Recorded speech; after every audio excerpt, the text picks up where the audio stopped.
मुख्यमंत्री योगी आदित्यनाथ ने प्रदेश में कोरोना वायरस के नए स्वरूप को नियंत्रण में रखने के दिए निर्देश। इंग्लैंड से लौटे 10 व्यक्तियों को पाया गया कोरोना संक्रमित।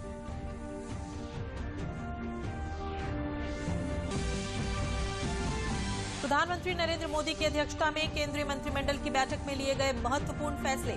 7,725 करोड़ रुपए की लागत से 3 लाख रोजगार पैदा करने की योजना को मिली मंजूरी। प्रधानमंत्री नरेंद्र मोदी ने राष्ट्रपति रामनाथ कोविंद से की मुलाकात। प्रधानमंत्री ने राष्ट्रपति को घरेलू और अंतर्राष्ट्रीय महत्व के मामलों से कराया अवगत।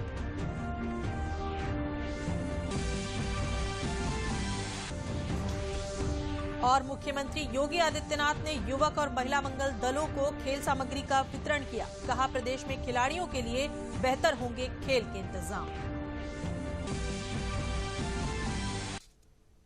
नमस्कार, मैं हूं अलका सिंह और अब समाचार विस्तार से।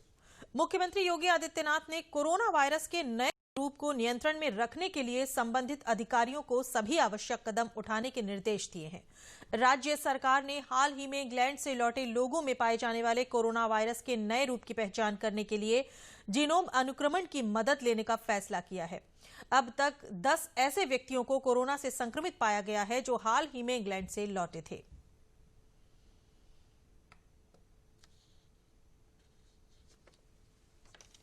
अपर मुख्य सचिव स्वास्थ्य अमित मोहन प्रसाद ने प्रेस वार्ता में बताया कि प्रदेश में पिछले 24 घंटों में कोरोना संक्रमण के 1043 नए मामले सामने आए हैं। प्रदेश में इसी अवधि में कोरोना संक्रमण से 1202 मरीज उपचार के बाद पूरी तरह से स्वस्थ हो चुके हैं। प्रदेश में कोरोना संक्रमण के 14,155 सक्रिय मामले हैं। अब तक संक्रमण मुक्त हुए कुल लोगों की संख्या प्रदेश में 5,62,429 हो गई है। कोरोना संक्रमण से अब तक प्रदेश में 8,352 लोगों की मृत्यु हुई है। विगत 24 घंटों में संक्रमण के 1043 नए मामले सामने आए हैं। इसी अवधि में उपचारित होकर डिस्चार्ज होने वालों की संख्या 1,202 है और इस समय प्रदेश में एक्टिव इन्फेक्शन के केसेस की कुल संख्या 14,155 है। जो लोग संक्रमित होने के पश्चात पूर्णतः स्वस्थ होकर डिस्चार्ज किए जा चुके हैं, उनकी संख्या अब बढ़कर के 5,62,459 हो गई है। कोविड संक्रमित व्यक्तियों में से कुल 8,352 लोगों की मृत्यु हुई है। कल प्रदेश में 1,52,193 सैंपल्स की जांच की गई और अब तक कुल मिलाकर 2,37,93,270 सैंपल्स की जांच की जा चुकी है।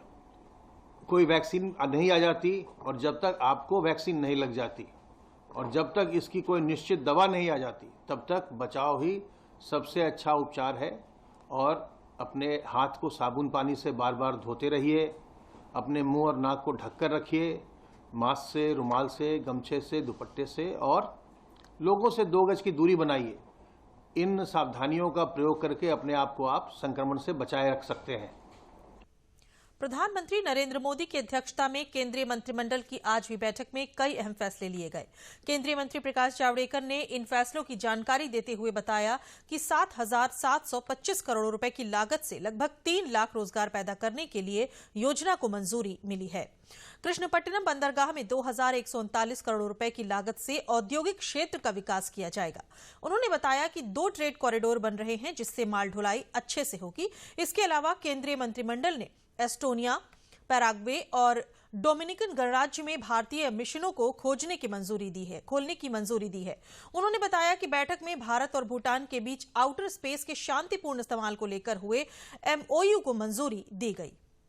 माल ढुलाई होगी उस कॉरिडोर के साथ जहां एक्सप्रेसवेज है, जहां बंदरगाह है, जहां रेलवे की बड़ी सुविधा है और जहां एयरपोर्ट भी है।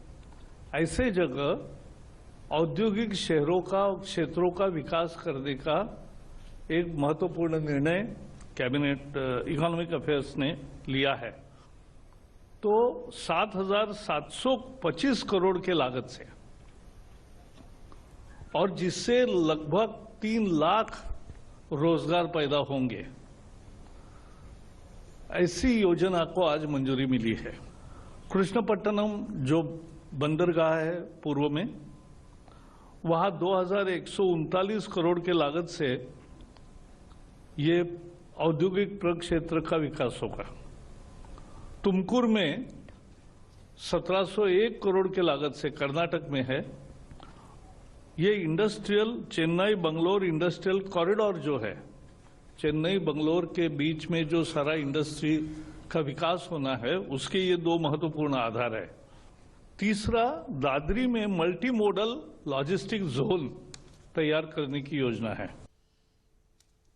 केंद्रीय मंत्री मनसुख मांडविया ने बताया कि पारादीप पोर्ट में एक वेस्टर्न डॉक बनाने के लिए केंद्र सरकार ने 3000 करोड़ रुपए के खर्च से एक आधुनिक और विश्व स्तरीय बंदरगाह निर्माण करने का फैसला लिया है।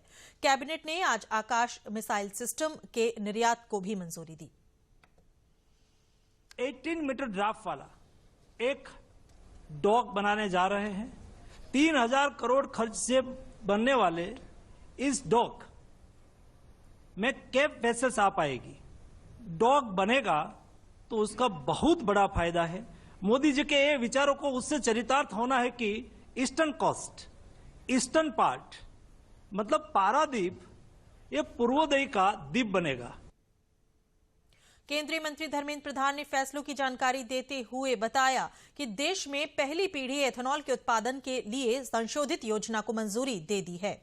इसके तहत अनाज, चावल, गेहूं, जौ, मक्का और शरबत, गन्ना, चीनी पत्ता आदि से एथेनॉल का उत्पादन किया जाएगा। 40,000 करोड़ रुपए की नया निवेश होने से हमारी कैपेसिटी को लगभग 1750 करोड़ लीटर तक ले लिया जाएगा। सरकार ने 8,460 करोड़ रुपया की इंटरेस्ट सबवेंशन स्कीम की जिम्मेवारी लिया है, जिसमें से ऑलरेडी 4,687 करोड़ रुपया ऑलरेडी अप्रूव पिछले दिनों में कर लिया गया था। आज 4,573 रुपया की 4,573 करोड़ रुपीज की आज सैंक्शन माननीय प्रधानमंत्री जी की नेतृत्व में जो आज कैबिनेट बैठी, उसने उनको सैंक्शन किया। राष्ट्रपति रामनाथ कोविंद ने आज वीडियो कॉन्फ्रेंसिंग के माध्यम से आभासी तरीके से डिजिटल इंडिया पुरस्कार 2020 प्रदान किए। इस अवसर पर राष्ट्रपति ने कहा कि कोरोना महामारी के वक्त में सामाजिक ताना बाना बदला है, साथ ही आर्थिक गतिविधियों, स्वास्थ्य सेवाओं और शिक्षा समेत तमाम क्षेत्रों में बड़े बदलाव आए हैं। उन्होंने उम्मीद जताई कि जल्द ही कोरोना महामारी का संकट भी खत्म हो जाएगा। The year 2020 has been the year of COVID-19. The year is about to end now, and let us hope the pandemic will also end soon. It will not be an overstatement to say that the coronavirus has changed the world in terms of social relations, economic activities, healthcare, education, and several other aspects of life. Yet, life has not come to a standstill, thanks largely to information and communication technology. Technological advances are often termed as disruptions, but this year they helped us overcome the big disruption to a great extent. राष्ट्रपति ने यह भी कहा कि हाल ही में तकनीक का हमारी जिंदगी के हर क्षेत्र में दखल बढ़ा है। डिजिटल भुगतान के जरिए वित्तीय व्यवस्था में बड़ा सकारात्मक प्रभाव देखने को मिला है। कोरोना के कारण रोजमर्रा के कार्यों में जो मुश्किलें आ रही थीं, Aarogya Setu app, e office और वीडियो कॉन्फ्रेंसिंग जैसी सुविधाओं के माध्यम से अब उनका समाधान संभव हो गया है। Significant step in our lives due to robust ICT penetration is the digital inclusion. This digital inclusion has touched our lives in most simple ways as payments through internet banking, or as simple as Unified Payment Interface or UPI as it is popularly known. प्रधानमंत्री नरेंद्र मोदी ने आज राष्ट्रपति रामनाथ कोविंद से मुलाकात की। प्रधानमंत्री ने राष्ट्रपति को घरेलू और अंतर्राष्ट्रीय महत्व के कई मामलों से अवगत कराया। साथ ही साथ उन्होंने भारतीयों के लिए उज्जवल भविष्य का सूरज लेकर आ रहे साल 2021 के लिए शुभकामनाओं का आदान प्रदान भी किया। दिल्ली की सीमाओं पर बैठे किसान संगठनों और सरकार के बीच आज वार्ता हो रही है। कृषि मंत्रालय द्वारा जारी चिट्ठी में कहा गया है कि सरकार साफ नियत और खुले मन से प्रासंगिक मुद्दों के तर्कपूर्ण समाधान करने को प्रतिबद्ध है। बैठक में 4 अहम मुद्दों पर चर्चा हुई। दोनों ने उम्मीद जताई है कि इस वार्ता से कोई सकारात्मक हल निकलेगा। देश के मालिकों तथा श्रमिकों के मध्य अच्छे संबंधों को प्रोत्साहन देने की दिशा में श्रम आयोग को स्थापित किया गया। इसमें विशेष विषयों तथा कुछ महत्वपूर्ण उद्योगों की श्रम संबंधी समस्याओं के अध्ययन के लिए 37 अध्ययन दल व समितियां नियुक्त की गई थीं। बुधवार को राजधानी दिल्ली में श्रम ब्यूरो के 100 साल पूरे होने पर एक विशेष डाक टिकट जारी किया गया। पेश है एक रिपोर्ट। उल्लेखनीय है कि श्रम ब्यूरो श्रम एवं रोजगार मंत्रालय के तहत श्रमिकों, रोजगार और खुदरा मुद्रास्फीति से संबंधित आंकड़े जुटाने और उनके विश्लेषण का काम करता है। ब्यूरो के 100 साल पूरे होने के उपलक्ष्य में केंद्रीय श्रम एवं रोजगार राज्य मंत्री संतोष गंगवार ने एक विशेष डाक टिकट जारी करते हुए कहा कि ब्यूरो अपने लक्ष्यों के अनुरूप काम कर रही है। डाक टिकट को जारी करने पर बहुत प्रसन्नता महसूस कर रहा हूं। इस स्टैम्प के माध्यम से ब्यूरो के शताब्दी वर्ष को यादगार बनाने हेतु डाक विभाग, संचार मंत्रालय को हार्दिक धन्यवाद देता हूं। श्रम ब्यूरो की पूरी टीम को इसकी स्थापना के एक बहुत ही शानदार 100 वर्ष पूरे होने पर बधाई भी देता हूं। श्रम मंत्री ने कहा कि पिछले सत्र में संसद में नए श्रम कानून के बन जाने के बाद से देश के संगठित एवं असंगठित दोनों ही प्रकार के श्रमिकों को कई प्रकार की नई सुविधाएं मिलेगी। सभी श्रमिकों को नियुक्ति पत्र देना अनिवार्य होगा। उनके वेतन का डिजिटल भुगतान करना होगा। माननीय प्रधानमंत्री जी ने इस अवसर पर श्रम ब्यूरो के 100 वर्ष पूरे होने की बधाई देते हुए ब्यूरो की निष्ठा और समर्पण की प्रशंसा की है। उन्होंने समृद्ध और आत्मनिर्भर भारत के निर्माण में श्रम और श्रमिकों से संबंधित विश्वसनीय आंकड़ों की उपलब्धता पर जोर देते हुए विश्वास व्यक्त किया है कि ब्यूरो आंकड़ा संग्रहण, विश्लेषण एवं प्रचार प्रसार के क्षेत्र में नवीन प्रौद्योगिकी का प्रयोग करते हुए अपने कार्य को निरंतर जारी रखेगा। श्रम मंत्री का मानना है कि 73 साल के इतिहास में पहली बार इस प्रकार के श्रम कानून में बदलाव किए जा रहे हैं जो नियोक्ता और श्रमिकों दोनों के लिए फायदेमंद साबित होंगे। मजदूरी संहिता पहले ही अधिसूचित हो चुकी है। इन 4 संहिताओं में पुराने 29 कानून को एकीकृत किया गया है। मुख्यमंत्री योगी आदित्यनाथ ने आज लखनऊ में युवक और महिला मंगल दलों को प्रोत्साहन स्वरूप खेल सामग्री का वितरण किया। मुख्यमंत्री ने कहा कि प्रदेश में खेल के लिए बेहतर सुविधाएं विकसित की जा रही हैं। उन्होंने कहा कि ग्रामीण खेल प्रतियोगिता का मंडल और राज्य स्तरों पर आयोजन करके जमीनी खेल प्रतिभाओं का पता लगाया जाएगा और उन्हें प्रोत्साहित किया जाएगा। प्रदेश के खेल मंत्री उपेंद्र तिवारी ने कहा कि प्रदेश के खिलाड़ी राष्ट्रीय स्तर पर अपनी महत्वपूर्ण भूमिका निभा रहे हैं।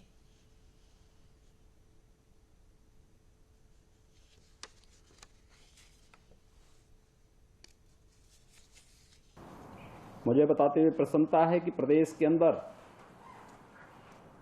67,000 से अधिक युवक मंगल दल और महिला दल हैं जिन्हें ये स्पोर्ट्स किट उपलब्ध कराई जा रही हैं, जिसमें वॉलीबॉल भी है, फुटबॉल भी है और भी अन्य चीजें इसके साथ जुड़ती हुई दिखाई दे रही हैं। प्रदेश सरकार की स्पष्ट मंशा है कि हमारा जो युवा है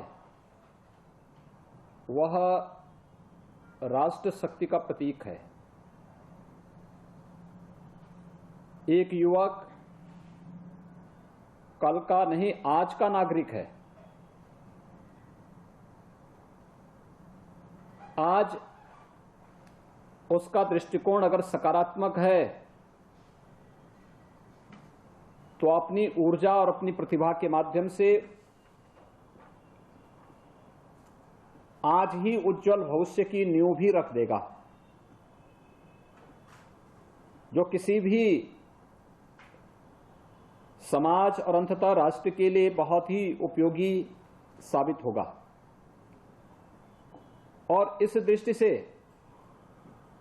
युवा कल्याण विभाग एक वर्ष में 2 बड़े कार्यक्रम कर रहा है। याद करिए, विगत वर्ष इसी वर्ष के प्रारंभ में जनवरी में देश के 6000 से अधिक युवाओं का एक बड़ा सम्मेलन लखनऊ में आयोजित हुआ था।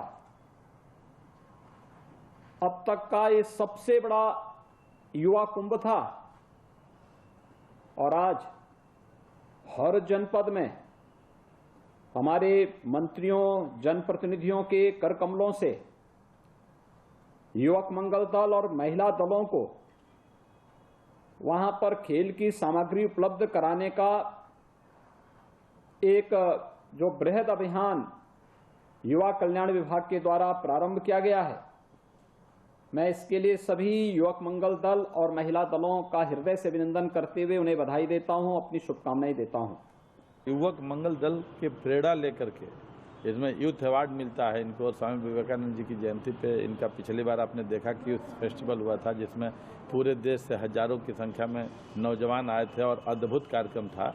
इसमें सांस्कृतिक कार्यक्रम भी होता है, इसमें रचनात्मक कार्य भी होता है, इसमें हर तरीके के जो भी समाज के अंदर सामाजिक, राजनीतिक जो भी गतिविधि होती, सरकार की योजनाओं को भी घर घर तक पहुंचाना है, किसी की तबीयत खराब होगी उसके इलाज में ले जाना। कोरोना कोविड के साथ माननीय मुख्यमंत्री जी ने जो जिला की कमेटी बनी थी उससे जोड़ा गया था, और चाहे वो प्रवासी मजदूर आए हों, चाहे राशन बांटने का मामला हो, चाहे किसी को इलाज के दौरान हॉस्पिटल पहुंचाने का मामला हो, चाहे उसको जागरूक करने का मामला हो, हर तरीके का काम हमारा युवक और युवती मंगल दल करता है।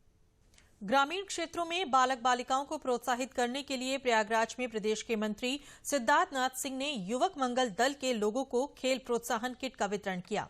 उन्होंने कहा कि ये योजना 20 सालों से बंद पड़ी थी, किसी भी सरकार ने ध्यान नहीं दिया, लेकिन मुख्यमंत्री योगी आदित्यनाथ ने इस योजना को फिर से शुरू करके गांव के मंगल दलों को मजबूत बनाने की दिशा में कदम उठाया है। उप निदेशक युवा कल्याण संदीप सचान ने बताया कि इस योजना के माध्यम से सभी विकास खंडों में खेल प्रोत्साहन किट का वितरण किया जाएगा, जिससे गांव के बालक और बालिका खेलकूद में आगे बढ़ें और अपने क्षेत्र का नाम रोशन करें। देखिए, हमारे मुख्यमंत्री जी योगी आदित्यनाथ जी की हमेशा से ये कल्पना ही नहीं, उनका सपना भी है और उस तरह उन्होंने परिश्रम भी किया है कि पूरे राज्य के, उत्तर प्रदेश में जो युवा हैं और जो महिलाएं हैं उनका सशक्तिकरण हो। जब सशक्त युवा होता है और उसी के साथ सशक्त फिर राज्य बनता है, सशक्त प्रदेश बनता है और फिर देश भी बनता है और समाज भी बनता है। तो उस दिशा में कार्य हो रहा है। मंगल दल बन रहे हैं। ये बड़ी पुरानी स्कीम, 20 साल पुरानी स्कीम थी, ठप पड़ी हुई थी, किसी सरकार ने सोचा नहीं। योगी जी की जब से सरकार आई है उन्होंने इसको फिर से चालू किया और आज हजारों की संख्या में मंगल दल बने हैं। उन लोगों का सम्मान, उन लोगों को जो स्पोर्ट्स किट्स हैं वो दिया जा रहा है, जिससे कि एक डिसिप्लिन सोल्जर की तरह से वो आगे बढ़े और अन्य सामाजिक कार्यों में वो जुड़ सके। ये जनपद के 30% ग्रामीण युवक मंगल दल, महिला मंगल दल, जो ग्राम पंचायतें हमारे उसका 30% का चयन किया गया था।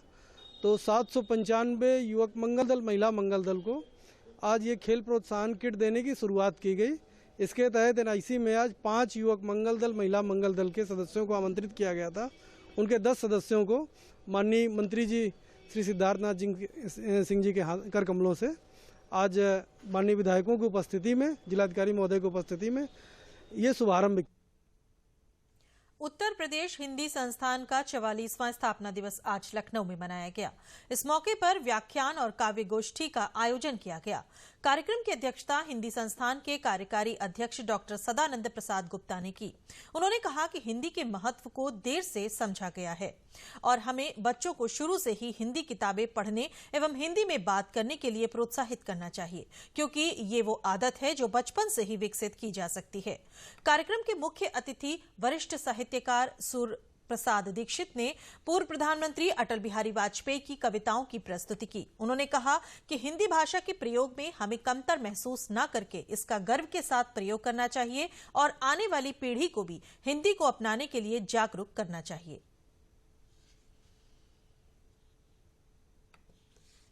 आज हिंदी संस्थान का स्थापना दिवस है। आज के दिन हिंदी का उत्तर प्रदेश हिंदी संस्थान का स्थापना दिवस माने बहुत बड़ी बात। हिंदी का महत्व बहुत देर में समझा गया था, लेकिन परशुत्तम दास टंडन जी और उस समय लोग जानते थे कि आगे चल के हिंदी जो है वो देश की सबसे प्रमुख भाषा होगी। और अगर जितनी भी हिंदी की सहेली भाषाएं हैं वो सब हिंदी का ही रूपांतरण है। जैसे अवधी है, ब्रज है, भोजपुरी, मैथिली, मैं तो उर्दू को भी मानता हूँ कि वो हिंदी की एक बोली है, जिस तरह सब है। तो हिंदी का बड़ा महत्व है और उसका स्थापना दिवस, उसके विकास के लिए, उस पर लोग को प्रोत्साहित करने के नई पीढ़ी के लिए तो एक हिंदी संस्थान का स्थापना हुई। दुष्कर्म के मामले में जेल में बंद प्रदेश के पूर्व कैबिनेट मंत्री गायत्री प्रसाद प्रजापति के और उनके करीबी वाहन चालक रामराज यादव के घर पर अमेठी में ईडी की टीम द्वारा छापेमारी की गई। ईडी के अधिकारियों ने बताया कि करीब 7 घंटे तक छापेमारी की कार्रवाई चली, जिसमें कई अहम दस्तावेज भी बरामद हुए हैं। मनी लॉन्ड्रिंग के मामले को लेकर प्रयागराज से आए ईडी टीम के अधिकारियों के हाथ ड्राइवर के घर से भी अहम दस्तावेज मिले हैं। मनी लॉन्ड्रिंग एक्ट के अंतर्गत हम लोगों ने किया है यहाँ पे छापेमारी। बाकी चीजें प्रेस रिलीज में आपको पता।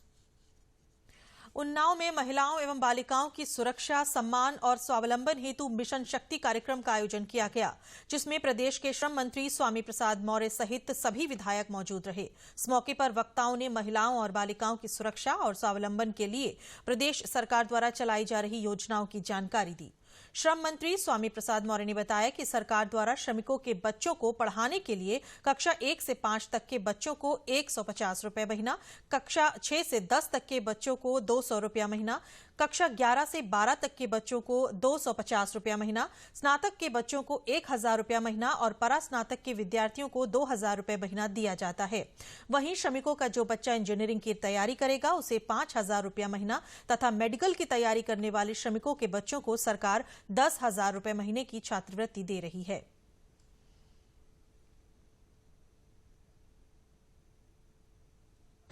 हम 10th में पढ़ते थे और क्या कहते हैं कि हमें साइकिल मिली है तो हमें बहुत अच्छा लगा है, इसलिए हम सरकार को बहुत बहुत धन्यवाद करना चाहते हैं। ये 2,25,000 रुपये मिला है मेरे को।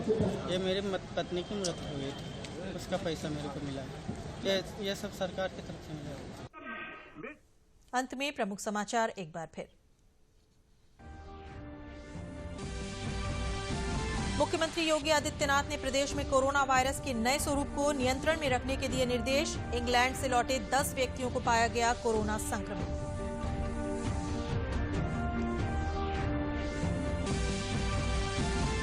प्रधानमंत्री नरेंद्र मोदी की अध्यक्षता में केंद्रीय मंत्रिमंडल की बैठक में लिए गए महत्वपूर्ण फैसले। 7,725 करोड़ रुपए की लागत से 3 लाख रोजगार पैदा करने की योजना को मिली मंजूरी। प्रधानमंत्री नरेंद्र मोदी ने राष्ट्रपति रामनाथ कोविंद से मुलाकात की। प्रधानमंत्री ने राष्ट्रपति को घरेलू और अंतर्राष्ट्रीय महत्व के मामलों से कराया अवगत।